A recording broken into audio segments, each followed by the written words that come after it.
How Synastry works. So in this video, I'm going to tell you how to use Synastry to determine what kind of relationship you will have with somebody. Will you be attracted to them? Will you be turned off or repulsed? Or anyway, what kind of relationship? Synastry is the relationship between the planets. How far a planet in one chart is from a planet in another chart defines the relationship.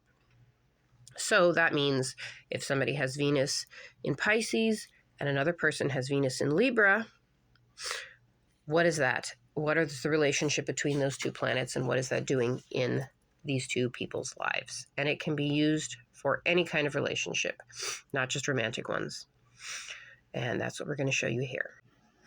How to determine the relationship between planets. So first we have to count. So let's start with Venus in Aries in one person's chart. Person number 1 has Venus in Aries, and person number 2 has Venus in Leo.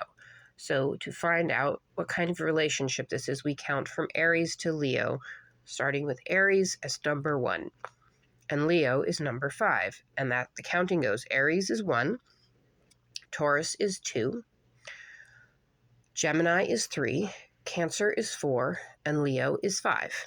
And that makes 5 from one person to the other. And then we have to go from 2 to 1.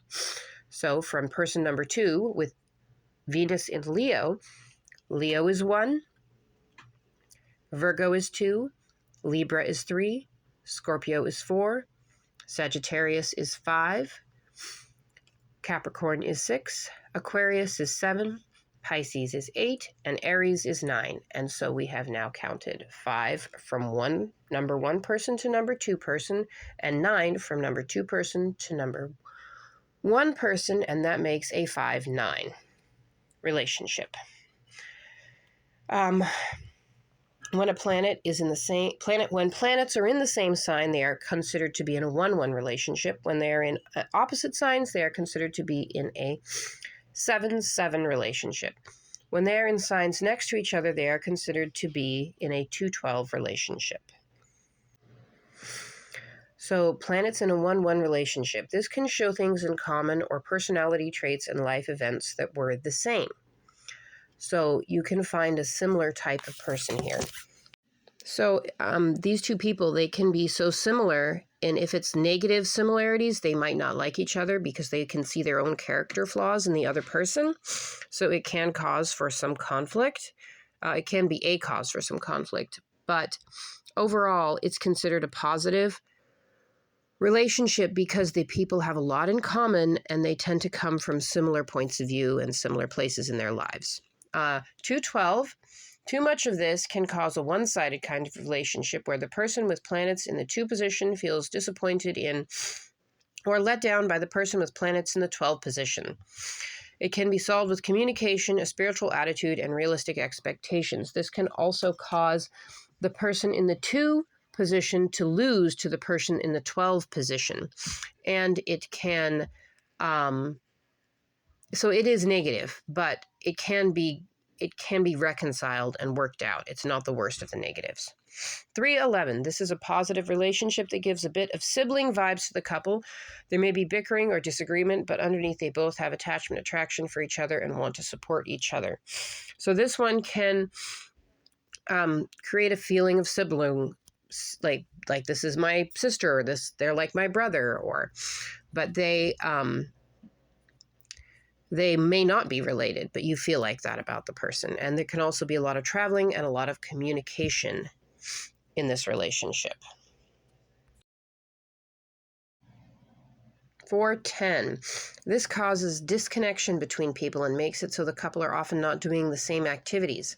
There may be a division of duties in the marriage, which can be good from a traditional point of view. The man makes the money, the woman takes care of the home.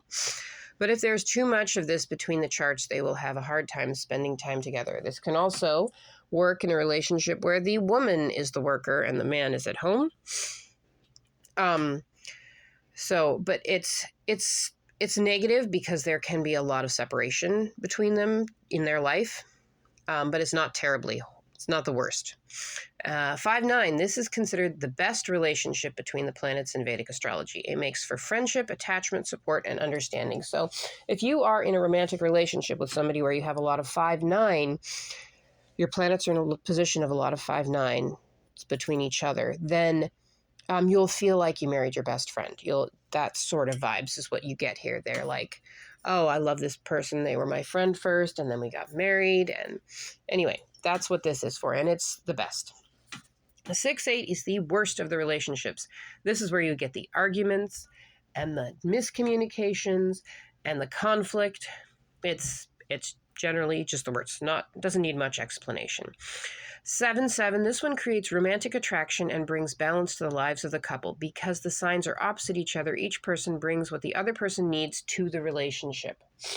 Now, if this is not a romantic relationship and there's a lot of negativity between the charts otherwise, then 7-7 can cause an enemy type of relationship because it is like enemies opposing each other on the battlefield. But if this is a romantic relationship, 7-7 is good because it brings the opposite energy into each person's life and helps to balance that out. As long as the people are open to that, if they are not open to changing and not open to growing, then this is not a good relationship dynamic. But then those people might have trouble in any sort of relationship. So this is how you use Synastry between two charts. And remember, you can use it with all charts, all relationships.